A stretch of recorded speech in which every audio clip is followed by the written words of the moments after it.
Los seres humanos del siglo XXI hemos inventado muchas formas entretenidas de llenar el tiempo libre en nuestra vida sobrecargada de cosas. Cantamos y bailamos, hacemos deportes, nos acariciamos y besamos y vemos televisión. ¿Pero qué diversión nos gusta por sobre todo? Bueno, nos encanta gastar dinero. Algunos dicen que nuestra obsesión por comprar refleja una cierta decadencia, una cierta autocomplacencia. Pero yo creo que cada vez que sacamos una tarjeta plástica para comprar algo, estamos participando de lo que es una noble tradición, la evolución del capitalismo. Ahora estamos en una nueva fase del capitalismo, la era del comercio electrónico. Una era que ha cambiado la forma de hacer negocios, la forma de comprar y vender. Una edad introducida por una tecnología de transformación, la red mundial y dos de sus empresas fundamentales, Amazon.com e eBay. Es fácil olvidar lo revolucionarias que fueron estas empresas cuando recién salieron a la luz pública, en la década de 1990, y remecieron los grandes negocios hasta sus cimientos. Desde la revolución industrial, las corporaciones siempre se han basado en el poder de los altos ejecutivos sentados en sus oficinas elegantes, considerando al consumidor casi como un apéndice. Pero Amazon e eBay crearon un modelo nuevo de comercio, utilizando el poder de la Internet y de la gran masa de diversos individuos aquí abajo, a nivel de la calle. Soy John Heilemann y como periodista he cubierto la revolución del comercio electrónico desde el comienzo. Gracias a la gente que hizo que esto fuera posible, les contaré la historia de las innovaciones de alta tecnología que sustentaron dicha revolución y que luego provocaron una enorme agitación económica. Es la historia de un boom, una burbuja, un colapso y una resurrección. Una historia que ayuda a explicar por qué, a pesar de lo que podamos creer, incluso los peores tropiezos financieros fueron algo increíble, sorprendente e inesperadamente buenos para todos nosotros.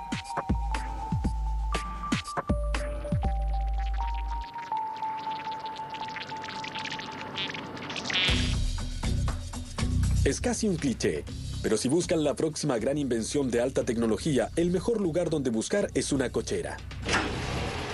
¡Ah, sí! La cochera. El lugar en que, según la tradición tecnológica, se incubaron las grandes compañías, Hewlett Packard, Apple. La lista es interminable. La cochera que nos interesa hoy es el lugar de nacimiento de Amazon.com. Está en los suburbios de Seattle y perteneció a un hombre llamado Jeff Bezos. Bezos comenzó en Wall Street en la década de 1990. Era un hombre muy analítico, maniático de la hoja de cálculo y con la llegada de la red comenzó a pensar en forma sistemática sobre sus cualidades únicas y los productos que serían ideales para vender. Hizo lista tras lista, pero en el tope de todas ellas siempre figuraban los libros. Hay millones de libros activos o imprimiéndose en todo el mundo y se podía crear algo en línea que jamás podría existir de otra manera. No hay forma de tener una librería con millones de títulos. Bezos comenzó con Amazon en el verano de 1995. Alrededor de la misma época, otro joven en Silicon Valley, Pierre Omidyar, también estaba pensando mucho en la red.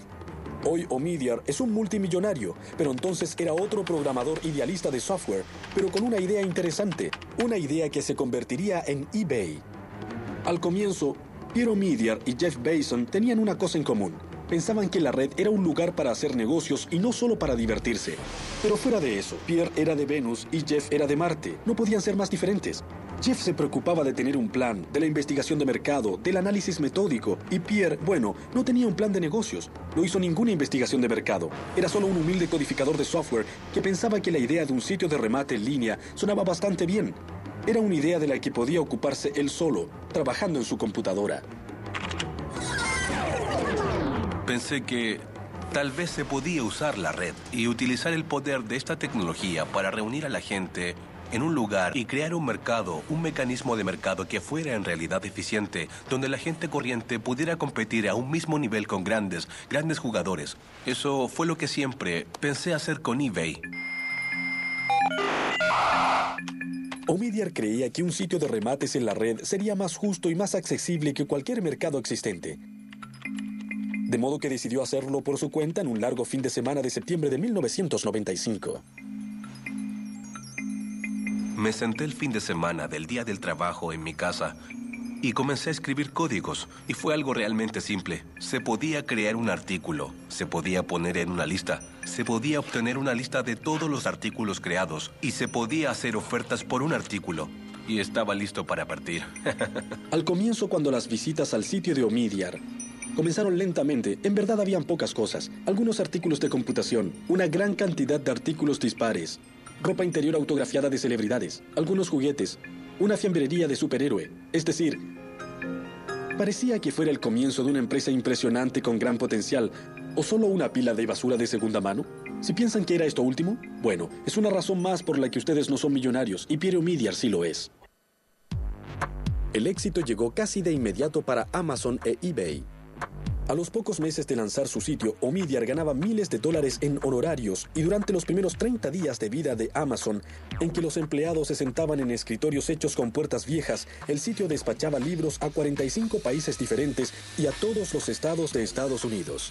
El plan de negocios que teníamos era para un crecimiento muy lento. De hecho, tuvimos que descartar ese plan de negocios para hacer uno nuevo, porque los primeros clientes se convirtieron muy rápidamente a ese tipo de servicio. Pensamos que a la gente le tomaría bastante tiempo cambiar su forma de pensar y decidirse a comprar en línea. La sede original de Amazon se encontraba en la parte más sórdida de Seattle. Apenas sí tenían algunas cosas, pero a pesar de la escasez manifiesta de sus oficinas, los primeros trabajadores de Amazon participaban del sueño de Bezos. Todos mis colegas estaban muy emocionados. En verdad pensaban que habían agarrado a un tigre por la cola. Y era algo que se podía sentir, no era como ir a un lugar de trabajo común y corriente. Todos sentían que lograrían hacer historia. El temprano éxito para Amazon e eBay no pasó inadvertido en Wall Street, donde ciertos analistas se sorprendieron al ver lo rápido que se extendía la red. Uno de los más prominentes fue Henry Blodgett, que se convirtió en uno de los rostros del boom y luego fue uno de los chivos expiatorios del desastre. De pronto la compañía comenzó a publicar cifras increíbles trimestre tras trimestre. El desarrollo iba mucho más allá de lo que nadie nunca había mencionado. Era literalmente algo pasmoso de ver. Uno decía, ¿cómo puede crecer tan rápido? ¿Qué tan rápido fue? Piensen en esto. Después de la invención de la radio, pasaron 38 años antes de que hubiera 50 millones de usuarios. La televisión demoró 13 años, pero una vez que la Internet se abrió al público general, demoró solo 4 años en tener 50 millones de usuarios. Era realmente un crecimiento explosivo. ¿Pero qué es lo que lo impulsaba? Para contestar eso, debemos recurrir a la sabiduría. Debemos comprender la colisión de dos tecnologías y un par de leyes que las convirtieron en algo único en la historia de la humanidad. La primera fue el chip de silicona, que se rige de acuerdo a la llamada Ley de Moore. Establecida hace más de 40 años por Gordon Moore, cofundador de Intel, la ley de Moore establece que la velocidad y potencia de los circuitos integrados, desde los microprocesadores a los chips de memoria, se duplica cada 18 meses. La primera reacción a ello podría ser, ¿y qué? Resulta que si se considera este proceso en el tiempo, se ve cuántas fases de duplicación se necesitan para alcanzar una cifra grande. No son muchas etapas, por ejemplo, para ir de 1 a 1 millón se necesitan 20 etapas, de modo que en pocas etapas se obtiene un gran crecimiento. Esta duplicación asombrosa proviene de la capacidad de los ingenieros para hacer transistores más y más pequeños. Por eso las computadoras han pasado, en un tiempo sumamente corto, de máquinas gigantescas que llenaban toda una habitación a laptops superpotentes. Las innovaciones que se han hecho en los transistores más pequeños pueden depender de la forma en que se graban los transistores sobre la superficie de silicona, hasta cuáles son los materiales que se utilizan para su fabricación. Lo que Moore comprendió cuando anunció su ley tiene que ver con los ingenieros. Lo primero que hacen con cada generación de chips más densos es utilizarlos para hacer chips aún más densos. En otras palabras, el proceso es autocatalítico, es decir, autoacelerador. Cuando Moore hizo esa declaración, fue casi una regla que los diseñadores de microprocesadores debían acatar. Se sentían obligados a suministrar cualquier mejora tecnológica necesaria para hacer los transistores lo bastante pequeños y duplicar su efecto. Pero la ley de Moore es solo la mitad de la historia detrás del milagro tecnológico de la red. La otra mitad es una regla conocida como la ley de Metcalfe, establecida por Robert Metcalfe, inventor del Ethernet. La ley de Metcalfe dice que cada nuevo nódulo, refiriéndose a algo como su computadora, que se agrega a la red no solo aumenta el valor de la red por +1, sino que la curva es mucho más profunda. Es la ley de la conectividad y así es como funciona. Si tenemos Dos usuarios, hay una conexión entre ellos. Pueden hablarse mutuamente. Agreguemos otro usuario. Si tenemos 3 usuarios, eso da 3 conexiones posibles. Si agregamos otro usuario, eso nos da 6 conexiones. Así que vemos un cierto crecimiento. Vamos un poco más adelante. Si tenemos 10 usuarios, de hecho hay 45 conexiones posibles entre parejas de usuarios. Como ven, el crecimiento es en realidad bastante alto. De hecho, si pasamos a 100 usuarios, resulta que hay casi 5.000 parejas de usuarios posibles que pueden comunicarse entre sí. Lo que esto en verdad significa para el crecimiento de la Internet es que la Internet adquiere velocidad a medida que avanza. Eso quiere decir que a medida que aumenta el número de usuarios, también aumenta la utilidad de la red y con el tiempo terminan siendo aún más imperioso que nuevos usuarios se unan a ella. A mediados de 1990, las leyes de Moore y Metcalfe funcionaban a la par, alimentando una espiral ascendentes. Computadoras más rápidas y potentes se conectaban cada vez más, haciendo que la red fuera exponencialmente más útil y también popular. Aunque la gente de Wall Street no tenía idea cómo funcionaba todo esto de la tecnología, podía ver que este asunto de la Internet realmente estaba despegando y se convertía en un auténtico medio de comunicación, lo que quería decir que había mucho dinero que ganar. Y cuando la ignorancia se une al entusiasmo desenfrenado y la codicia, bueno, ya saben lo que quiere decir. Quiere decir que una fantástica burbuja financiera está a la vuelta de la esquina.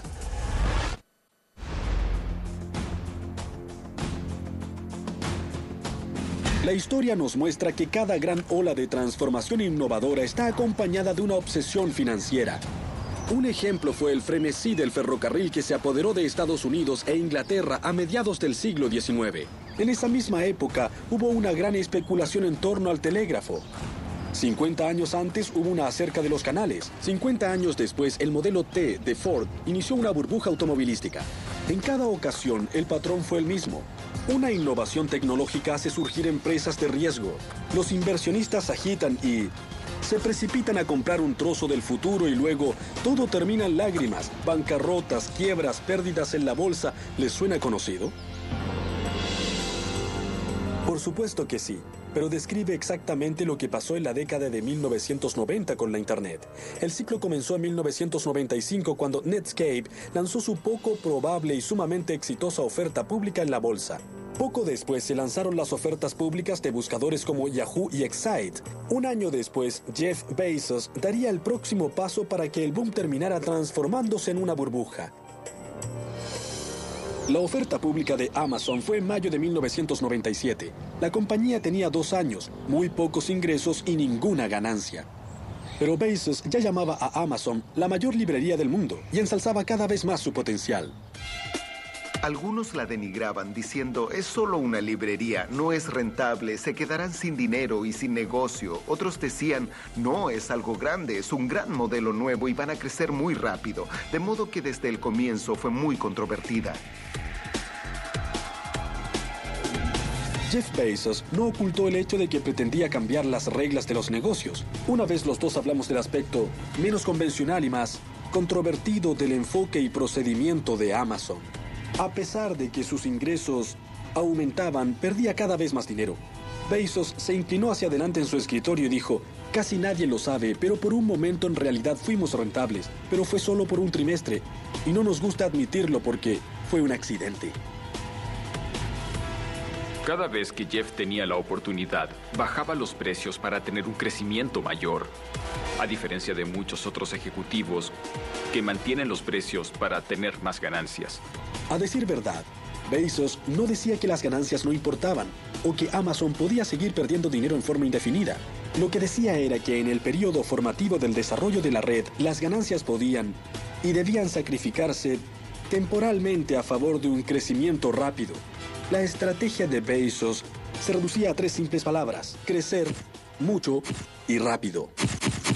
Crecer rápidamente era muy importante para nosotros. Era una estrategia crítica y la razón era que sabíamos que podíamos ofrecerles a los clientes una experiencia mejor si teníamos un volumen mayor. Para crecer rápidamente era esencial que Amazon convenciera a sus clientes de confiarles su información personal más valiosa y el número de su tarjeta. Los consumidores acudían a Amazon gracias a su comercio electrónico confiable y seguro Y Bezos persuadió a Wall Street de que apoyara su estrategia de perder dinero pero crecer rápido. Pero el boom de la Internet del que Amazon formaba parte todavía era frágil. Progresaba a tropiezos. El público todavía no estaba seguro de que la red no fuera solo una moda, y compañías como eBay no ayudaban a despejar esa incertidumbre con compradores y vendedores comerciando objetos poco apetecibles. En el momento que creé eBay, no sabía que había tantos coleccionistas. Es decir, ni siquiera tenía idea. No soy un hombre de negocios, no hice una investigación de mercado. Al comienzo, cuando surgió eBay, había muchos gerentes de inversiones que nos llamaban y decían, vamos, son solo ventas menores. ¿Quién quiere pagar por cosas que no se pueden ver? Decíamos que la gente era básicamente buena, que solo hacía negocios entre sí. Era gracioso contar eso en Nueva York. Todos miraban y decían, ¿en serio? En la primavera de 1998, Pierre y sus inversionistas se dieron cuenta de que necesitaban al mando a alguien de primera categoría si querían que Wall Street tomara en serio a eBay. Encontraron a Mae Whitman, una graduada de Harvard que una vez se ocupó del mercado en Walt Disney y había sido una alta ejecutiva de la empresa de juguetes Hasbro. Tratamos de definir a la compañía en términos de artículos coleccionables porque el 98% eran productos de ese tipo. De hecho, el 8% de los artículos eran bebés Beanie. No era algo que dijéramos mucho. eBay programó el lanzamiento de su oferta pública en septiembre de 1998, en un momento en que toda la economía mundial estaba agitada debido a la crisis financiera de Rusia en ese verano. ¿Querría alguien comprar acciones de una empresa que muchos llamaban mercado de las pulgas? Nadie lo sabía. La incertidumbre aumentó cuando la mañana de la oferta pública los mercados abrieron e eBay ni siquiera se estaba cotizando. Esa mañana llegamos a Nasdaq para ver cómo se efectuaba la primera transacción y estuvimos esperando y esperando. Estaba ligeramente pesimista. Pensé, nada nunca ha funcionado bien para mí y esta será otra de esas situaciones. Pero la oferta pública no solo funcionó para eBay, sino que la empresa tuvo un resultado fantástico con una cotización que superaba las expectativas de todos. Ese primer día, las acciones de eBay subieron muchísimo y al final del día la empresa valía más de $2,000 millones. La emisión era de $18 por acción y creo que terminó transándose a $50. Mi socio en esa época tomaba fotos de la pantalla de televisión de CNBC cada vez que el marcador cambiaba porque pensaba, mi vida ha cambiado para siempre, es fantástico. Mientras tanto, Wall Street estaba observando a Amazon y le gustaba lo que veía. A finales de ese año, Henry Blodgett, que encabezaba la tropa, declaró que a pesar de que Amazon todavía anunciaba grandes pérdidas, sus acciones doblarían su precio dentro de un año. Recuerdo que en un vuelo de regreso a Nueva York desde Houston estaba en la última fila con mi hoja de cálculos y me dije, repasaré las cifras otra vez y veré cuál es el escenario más razonable para estas acciones en un año más. Obtuve un precio entre $300 y $500 y elegí una cifra entre medio. En realidad la reacción fue una verdadera impresión.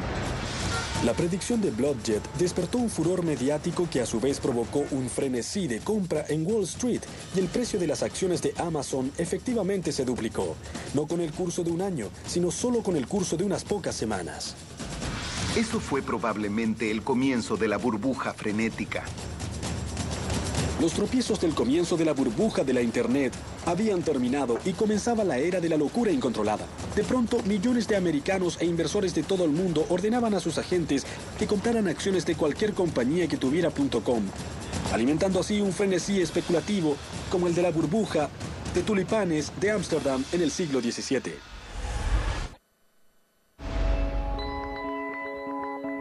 Las ofertas públicas de Amazon e eBay hicieron sumamente ricos a Jeff Bezos y Pierre Omidyar, al menos en el papel, pero también tuvieron un efecto aún mayor, los hicieron famosos. A medida que su historia se conoció, inspiró a legiones de imitadores, a estudiantes de las escuelas de economía de todo el país que comenzaron a empacar y trasladarse a Silicon Valley. Cuando me mudé a San Francisco a comienzos del 98, la emigración apenas había comenzado, pero a finales de ese año, después de la OPI de eBay, la creciente confianza de que los giros de la economía mundial no iban a ahogar el boom, surgió una nueva fiebre del oro. Prácticamente se podían ver hordas de cateadores.com cruzando el puente de la bahía armados de laptops y planes de negocios en vez de picos y palas. Y en verdad, ¿quién podía culparlos? A juzgar por eBay y Amazon, todo parecía tan fácil. Es cierto que Bezos y Omidyar eran listos, ambiciosos y monotemáticos, pero también lo eran muchos graduados de Harvard, Yale y Wharton. Y parecía que todas las reglas estrictas de los negocios habían desaparecido. ¿Experiencia? ¿Quién la necesitaba? ¿Ganancias? Por favor. Era un nuevo mundo feliz, una nueva economía en que la gravedad y las leyes de la física no parecían preponderantes. La gente en los restaurantes y en los bares veía los canales de noticias económicas en la televisión para enterarse de cómo iban sus acciones. Entre todas las fuerzas que impulsaban el boom.com, ninguna era más profunda que la democratización del mercado de valores que quitó el poder a profesionales de Wall Street y nos dio a todos la capacidad de comprar y vender acciones desde la comodidad de nuestra casa.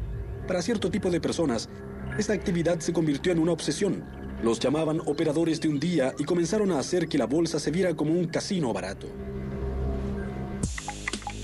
Los operadores de un día compraban acciones por la mañana y las vendían por la tarde. ¿Y dónde obtenían esos operadores de pacotilla la información en la que basaban sus astutas maniobras? Pasaban mucho tiempo buscando chismes en las salas de chat del mercado de valores. Y más importante aún, pasaban todas las horas de vigilia viendo CNBC. Era como un deporte nacional, casi una obsesión. Y la gente que nunca había soñado con comprar acciones se dedicó a hacer eso con pasión.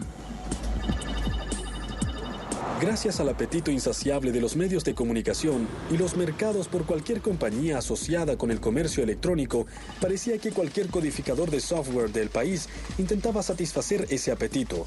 Uno de esos programadores era Philip Kaplan, quien más tarde iniciaría un sitio que describía las debilidades de la burbuja.com. Salía a proponer alguna idea y literalmente abandonaba la reunión con un cheque por $40,000 o más, $100,000. Había tanto dinero dilapidado en esas cosas que era casi como salir con una red para ver si podías atrapar un poco. Por supuesto que el dinero fluía más libremente en Silicon Valley, donde comenzó a reinar una cultura de un absurdo exceso de autopublicidad. Un servicio de venta de billetes con sede en San Francisco celebró su cambio de nombre con una fiesta para 3,000 personas en un hangar aéreo. La gente gastaba sumas increíbles de dinero. Escribí sobre una compañía que gastó $10 millones en su fiesta de lanzamiento. Contrataron al grupo The Who, reunieron 12 millones y gastaron 10 millones en la fiesta. Tal vez el gasto más loco de todos era el de los avisos por televisión. Durante el Supertazón del año 2000, más de una docena de compañías gastaron un promedio de $2.2 millones en avisos de 30 segundos, dilapidando 40 millones del dinero de los accionistas y de un capital no tan duramente ganado. Sin embargo, para muchas personas en el territorio de la alta tecnología, esas sumas parecían triviales, y eso creó un sistema social en que comenzaron a afianzarse actitudes muy extrañas.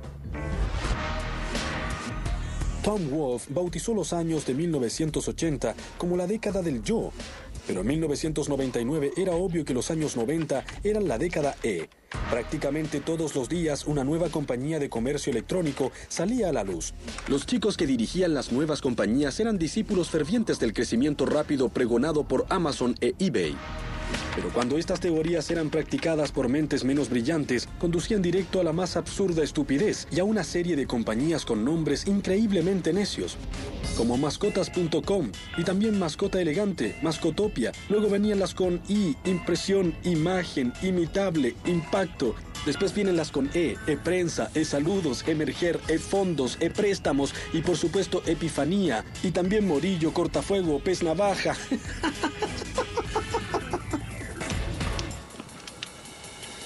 Pocas de estas compañías tenían una razón convincente para existir, y menos aún, una estrategia básica o alguna noción de economía. Fue una época muy cargada, llena de energía, diría que casi frenética, en que era demasiado fácil perder la perspectiva y parte del criterio.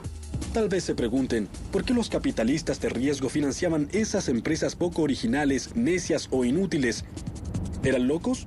¿O codiciosos? Tal vez un poco de ambas cosas. Lo que en verdad estaban haciendo era proteger sus apuestas. Sabían que muchas de las .com estaban condenadas desde el comienzo, pero pensaban que una en cada categoría podría sobrevivir o incluso prosperar, y estaban dispuestos a arriesgar un par de millones de dólares para no quedar fuera. Bueno, estábamos jugando con fuego, pero teníamos que hacerlo o quedábamos fuera del juego. ¿Qué pasaba con los profesionales financieros de Wall Street? ¿No se daban cuenta de que estábamos en medio de una burbuja absurda y especulativa? Mucha gente pensaba que no todas iban a sobrevivir, pero no sabían exactamente cuáles o cuánto tiempo tomaría todo. Mientras tanto, la paliza que recibíamos por no controlar el sector, por sentarnos y decir se vendrá abajo, significaba que muchos perdían su trabajo. Blodgett sabía que muchas compañías de comercio electrónico eran poco sólidas, pero su argumento era que esa no era necesariamente una buena razón para no comprar sus acciones. El problema es que ocasionalmente expresaba su verdadera opinión de estas empresas en correos electrónicos privados. Más tarde, cuando la burbuja reventó, eso lo perjudicaría. El boom de la Internet se había convertido oficialmente en una burbuja especulativa, pero no era la única locura financiera que ocurría en esa época. Había una segunda, emparentada relativa a las telecomunicaciones.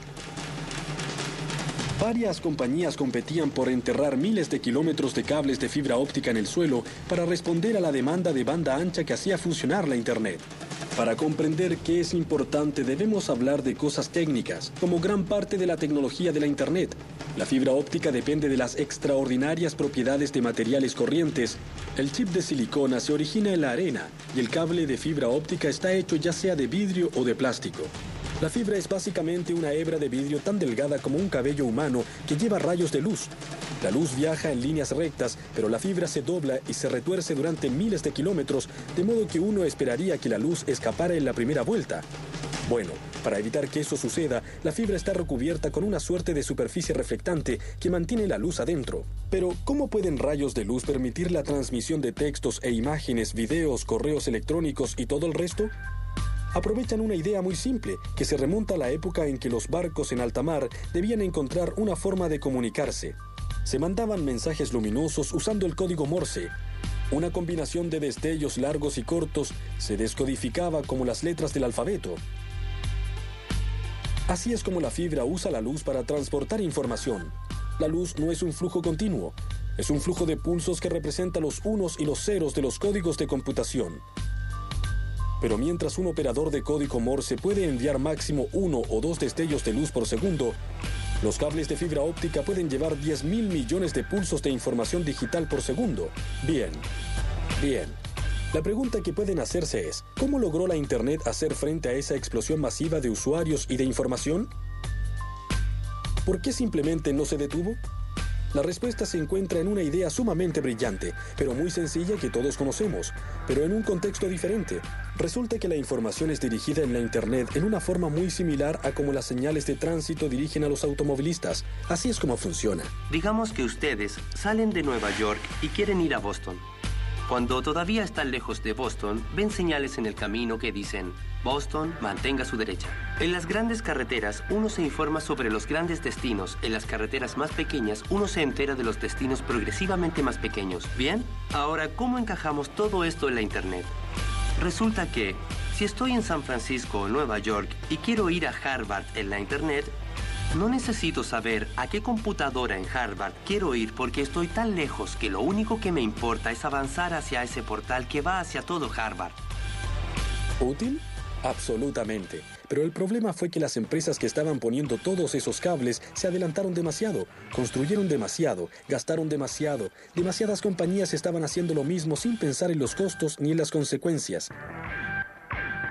En 1999 fue un año salvaje, casi imposible de comprender ahora.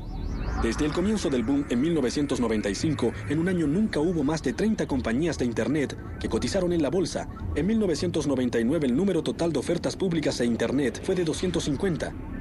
Pero eBay y Amazon se mantenían una cabeza delante del resto de los .com. El valor de mercado de eBay en el Nasdaq era de $21.000 millones y hasta era rentable. Era muy irreal desde el punto de vista del mercado de valores, y eso me preocupaba mucho porque hay que recordar que yo tenía poco más de 40 años. Llevaba en este negocio 20 años y sabía que eso no estaba bien. La época tenía un efecto embriagador y pensaba si el mercado no se adelantaba demasiado a lo que la compañía podía entregar. No había una base fundamental y eso me preocupaba. Aunque la compañía de Bezos no podía decir lo mismo, tenía ventas de $1.600 millones anuales y su valor de mercado era la asombrosa cifra de $37.000 millones. Jeff siempre nos decía que no miráramos el precio de las acciones, lo que me parece que era muy inteligente de su parte. Decía que hiciéramos todo lo posible por la empresa. Nunca me dije a mí mismo, vaya, soy un crítico que tiene 10 millones de dólares, porque realmente había una enorme desconexión entre el trabajo y lo que hacías, y las recompensas que recibías. Había algo, una suerte de continua aureola de irrealidad todo el tiempo en el ambiente.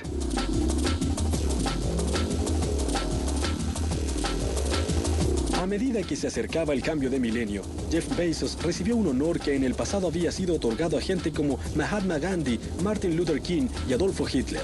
La revista Time lo nombró el personaje del año, la encarnación del comercio electrónico. Para Bezos era un honor, una señal que lo elevaba al panteón de las grandes figuras americanas de los negocios. Pero los más cínicos lo veían de otra forma, como una señal de que el fin estaba cerca.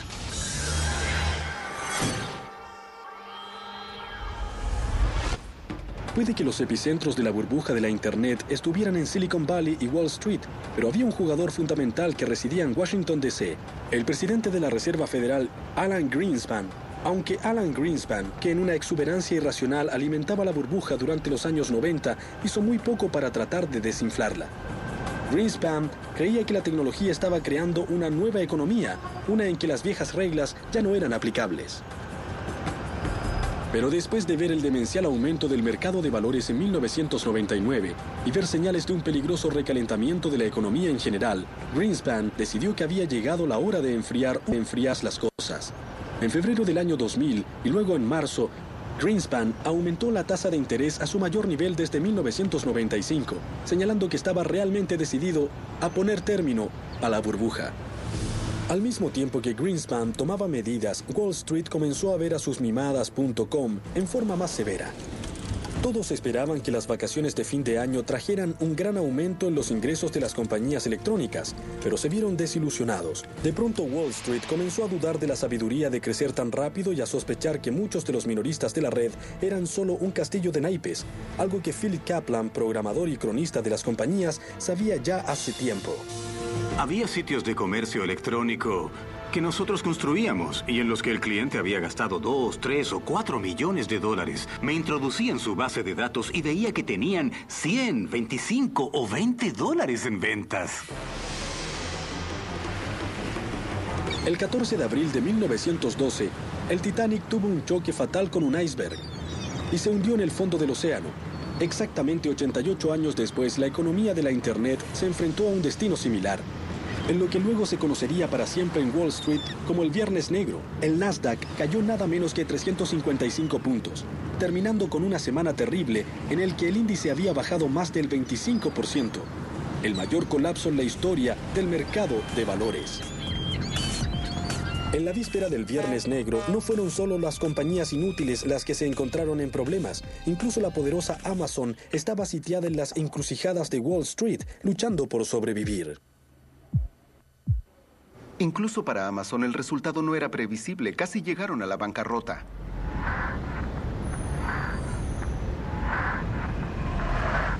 A medida que las acciones de Amazon se venían abajo, también lo hizo la fortuna de papel de James Marcus. Ya no era el crítico de libros más rico del planeta. Estaba feliz de tener ese dinero, y si hubiera alguna forma de recuperarlo, lo haría en un segundo. En diciembre de 1999, Time había nombrado a Bezos el hombre del año. 6 meses después, Wall Street se preguntaba si Amazon no iba a la bancarrota. Un informe de Lehman Brothers hizo que las acciones de la compañía bajaran 19% en un solo día. Yo estuve con Bezos al día siguiente, en una conferencia en Aspen, Colorado, y vi cómo defendía rotundamente a su compañía en una serie de entrevistas. Fue el punto más bajo de su carrera. Y la pregunta era si su actitud era una señal de valentía y de visión futura o era una actitud de negación. A comienzos de 2001, Bezos despidió 1.300 empleados en los que pareció ser un giro trágico para una empresa que hasta hace poco había representado lo que era mejor en el comercio electrónico. Una decisión así es muy dolorosa para todos en Amazon.com, muy angustiante a nivel personal y claramente es la decisión correcta. 18 meses después del Viernes Negro, llegó el 11 de septiembre, que finalizó en forma definitiva el largo boom que había animado la economía americana y mundial en la década de 1990. Desde su punto de vista más alto, sobre los 5.000, el Nasdaq había perdido más de 2/3 de su valor. Incluso los gigantes de alta tecnología como Intel y Sun Microsystems quedaron heridos junto a muchos jóvenes genios del .com. Webvan, adiós. Excited Home, adiós. Glow.com, Pets.com, Boo.com, adiós, adiós, adiós. En una cita famosa, Elizabeth Kubler-Ross dijo que frente a la muerte hay 5 etapas de duelo: negación, ira, negociación, depresión y aceptación.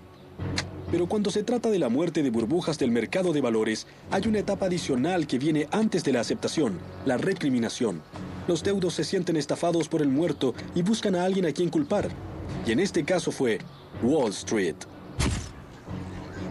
En defensa de los indignados accionistas, el entonces fiscal general de Nueva York y actual gobernador Eliot Spitzer lanzó una cruzada para reformar las ofertas públicas y castigar a los supuestos villanos. Su objetivo más famoso fue Martha Stewart, pero en segundo lugar estaba nuestro viejo amigo, Henry Blodgett. Claro que estaban furiosos, perdieron mucho dinero. Usando como evidencia los correos electrónicos que envió Blodgett, la Securities and Exchange Commission, o SEC, acusó a Blodgett de fraude. Blodgett llegó a un acuerdo sin admitir ni negar las acusaciones y fue exiliado de por vida del mercado de valores. No puedo entrar en detalles acerca de los correos, pero desde una perspectiva más amplia, yo me entusiasmé con el impulso de la ola de Internet. Tuve mucha suerte respecto al momento en que estuve allí. La verdad, fui muy optimista respecto a las compañías correctas en su momento y vi un beneficio tremendo con el boom. Y creo que probablemente más que ningún otro analista sentí la caída como un choque a toda velocidad contra las rocas. 5 años después, la amargura que dejó la burbuja.com se ha calmado. La aceptación ha funcionado. Pero si la mayoría mira en retrospectiva, le parece que fue un momento de demencia temporal, en que mucha gente fue despojada por un grupo de estafadores digitales. En resumen, fue algo muy malo. Pero también hay otra corriente de opinión, una que tiene mayor perspectiva histórica y lógica económica, una que ve ciertas virtudes en la burbuja y el alto precio que pagamos por el progreso. La gran quiebra de los .com en el año 2000 y 2001 fue en verdad notoria por donde se mire. Unos 35.000 millones de dólares de riqueza en papel se evaporaron en un año. Pero no ha sido un suceso único. Cuando reventó la burbuja de los ferrocarriles, las acciones perdieron el 85% de su valor y el colapso de las burbujas del automóvil, los canales y el telégrafo también causó pánico y recesión. Pero de esas burbujas surgieron las comunicaciones masivas y la red de ferrocarril que son vitales para nuestra vida diaria. Lo mismo ha sucedido con el comercio electrónico. Puede que hayan desaparecido incontables.com, pero unas pocas compañías no solo sobrevivieron, sino que se convirtieron en gigantes sumamente rentables. Se podría decir que Amazon e eBay son la Ford y la General Motors de la economía de la red. Lo que hicieron Amazon e eBay fue fundamentalmente diferente y lo hicieron temprano, en forma agresiva y sumamente bien, reconociendo que la experiencia del cliente es algo fundamental y por eso todavía existen hoy entre nuestras corporaciones multinacionales globales. La lección tanto de eBay como de Amazon es que la mayoría de las compañías de comercio electrónico exitosas hicieron algo más que usar la red para vender cosas. Comprendieron que hay que usarla para darle poder a la gente común y corriente en una forma totalmente diferente al antiguo sistema de arriba hacia abajo, unidimensional, que denominaba los negocios antes de la economía de la red. En eBay, todo se centra en darle poder a la gente corriente, para que use las herramientas en la forma que le parezca. Hay que retroceder, alejarse y dejar a la gente que haga las cosas a su gusto. Aunque los detalles son diferentes, el enfoque de Amazon sobre otorgarle poder a sus clientes es similar, aunque eso en ocasiones moleste a sus proveedores. Piensen, por ejemplo, en la política de Amazon de dejar que sus clientes agreguen críticas sin censurar a los libros que ofrece el sitio. Una vez oí a Bezos hablar sobre las quejas que recibía de las casas editoriales. ¿Y si la gente pone los libros por los suelos?, le dijeron a Bezos. Eso sería malo para los negocios. Se equivocan, les dijo Bezos a las editoriales. Ustedes están en el negocio de vender libros. El nuestro es satisfacer a los clientes. Lo más importante para mí respecto a lo que la gente puede decir sobre Amazon.com unos 50 o 100 años en el futuro, lo que me gustaría escuchar es que establecimos un nuevo estándar en el servicio al cliente. Lo que hizo que el superviviente sobreviviera es, primero, una profunda comprensión y un enfoque incesante en sus clientes.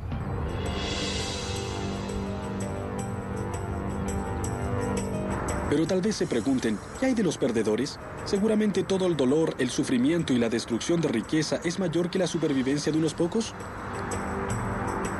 En plena crisis le hice esa pregunta a Andy Grove, el legendario presidente de Intel. Grove es un escéptico congénito y durante la burbuja.com fue un opositor. Pero luego su argumento fue que la burbuja realmente había sido algo bueno. Dijo que esa increíble locura evaluadora había atraído sumas astronómicas de millones de dólares a la construcción de la infraestructura de la Internet, desde los cables de fibra óptica a la base de datos de los clientes de Amazon.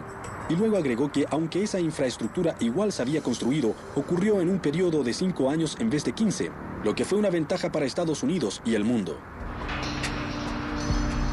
Grove también expuso otro argumento, que las .com habían prestado un servicio invaluable al aterrorizar completamente a las empresas tradicionales. Las obligaron a tomar en serio la red y a convertirse en compañías de Internet casi contra su voluntad. ¿De modo que las .com no murieron en vano?, le pregunté. No, me contestó Grove. Las .com se arrojaron a la hoguera, pero el resultado fue crear una llama aún mayor.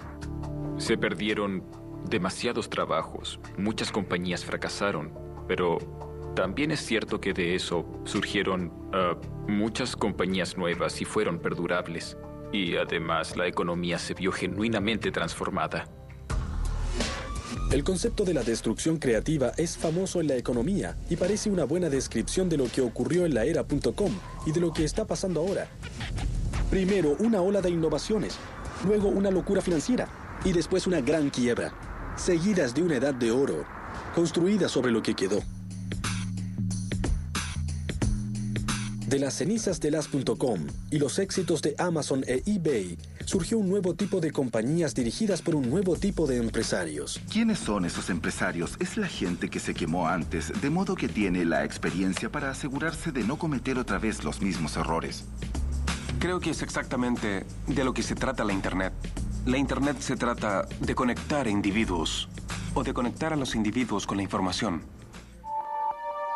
Es cierto que fuera de Silicon Valley, no encontramos mucho consenso acerca de que estamos comenzando una edad de oro digital. Pero en cierta forma, eso podría ser el argumento más fuerte respecto a lo lejos que ha llegado la red, y en especial el comercio electrónico durante la última década. El futurólogo John Seely Brown una vez dijo que cuando una tecnología se hace placentera, se hace omnipresente y esencial, desaparece, se hace invisible. Piensen en la electricidad, en los aviones, los automóviles y el aire acondicionado. Como las vías férreas que cruzan el país, la red se está convirtiendo en la base de nuestra economía y nos lleva a nuestro destino en forma tan suave y eficiente que no nos damos cuenta de lo rápido que vamos.